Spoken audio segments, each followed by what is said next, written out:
好，我是依依。今天的视频，我们想和大家分享一下，作为独生子女的我们，为什么在毕业之后不选择回国内发展，离父母近一点，而是选择留在新加坡呢？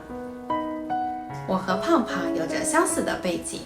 我们都是独生子女，也都是在国内读完本科，然后来新加坡继续留学深造。在毕业之后呢，相比于回国，我们更倾向于留在新加坡。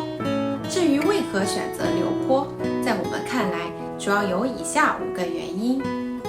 第一个原因是文化的包容性。我们都知道，新加坡是一个多元社会，对于各种文化背景和种族都有着很强的包容性。这边主要有华人、马来人和印度人，大家的穿衣风格以及饮食习惯差异非常大，但是大家都是互相尊重彼此，并不会因为这些差异而对别人评头论足。所以我们经常可以在大街上看到各种服装搭配，然后自己穿衣服也会相对比较随意。这边的食阁里面的食品种类也非常丰富，会提供适合各类人群的食物。另外就是政府的组屋也对种族组成比例有一定的限制，防止某一种族的比率过高，从而确保各个地区都具有包容性以及多元性。第二个是工作原因，我俩都觉得跟工作比起来，家庭和健康更为重要，所以我们希望可以在工作和生活中达到一种平衡。像国内的工作节奏比较快，然后也比较卷，如果想要在职场混得好，可能还需要一定的社交能力。而在新加坡，职场没那么卷，工作压力也相对比较小，老板和员工之间的关系比较平等，更像是工作上的合作伙伴，而且没有非常严格的上下级区分，所以相处起来就比较轻松。像我们了解到的情况就是，一些中国的 IT 公司在新加坡的分公司会根据本地的实际情况做一些调整，所以跟国内相比，这边分公司的工作强度会稍微小一点，然后加班也会少一点。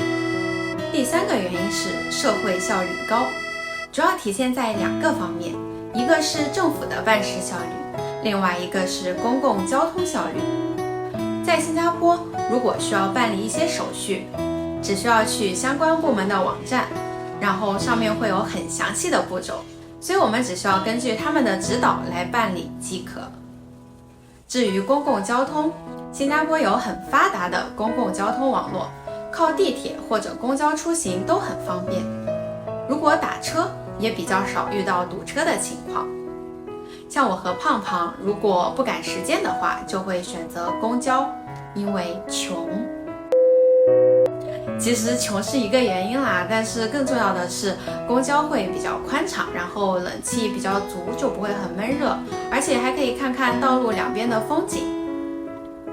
听说坡坡有些有钱人也不喜欢开车，而是会选择公交或者地铁出行，不知道是真是假。如果有知道的小伙伴，也欢迎在评论区留言跟我们分享一下。第4点是政策比较灵活，新加坡有很明确、很详细的规则来保证社会效率，但是政府也会根据实际情况，出于人性化的考量，做出一定的调整。比如疫情刚刚爆发时，政府告诉大家不用戴口罩，但后来发现戴口罩其实有利于减少病毒的传播，所以及时的调整政策，强制大家在公共场合一定要戴上口罩。再后来，随着疫情的发展，政府也是一直在不断的根据实际情况调整各项安全措施。虽然部分人开玩笑说这是仰卧起坐，但不得不说，这可能是比较科学，也比较符合实际情况的策略。第5点是小孩的教育，其实这一点我俩暂时还没啥经验，但是根据周围同事和朋友的情况，我们发现这边小孩的教育也很卷，因为他们平时放学后以及周末也需要去上各种补习班或者是课外兴趣班。但是呢，在这边小孩以后上世界名校的概率会大大提升，比如说以后上 NUS 或者是 NTU 的概率就比在国内考上清华北大的概率能高不少。而且英式体系的大学，比如牛津或者剑桥，他们也承认新加坡的考试成绩。从这个角度来说，新加坡的中学教育可以更好地和国际接轨。好了，说了这么多，大家肯定都会觉得我们只是从自己的角度出发去做选择，根本就没有考虑到在国内的父母。但其实我们的父母暂时还年轻，而且他们也都有自己的工作和生活。等到他们退休以后，如果他们愿意的话，也可以来波波和我们一起生活。如果他们想留在国内，我们也会尊重他们的选择。在我们看来，对父母的孝顺，主要就是对他们的陪伴，以及给他们物质上的保证。对于陪伴，只要我们不和父母生活在一个城市，或者是说我们不和父母住在一起，其实就很难做到一直陪伴。而且现在通讯也很发达，我们可以通过视频聊天来陪伴父母，这样也能够比较好的保证我们和父母各自生活的空间。至于物质上，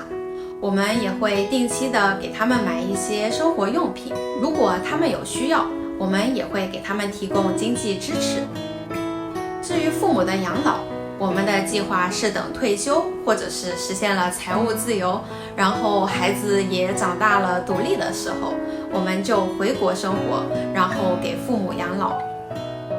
关于给父母养老，这个其实只是我们暂时的计划，可能会有考虑的不是特别周全的地方。如果大家有什么更好的想法或者是建议，也欢迎大家在评论区和我们分享讨论。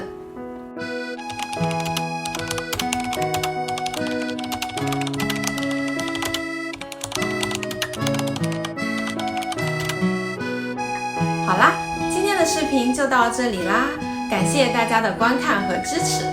如果你喜欢我们的视频，不要忘了点赞以及订阅哦。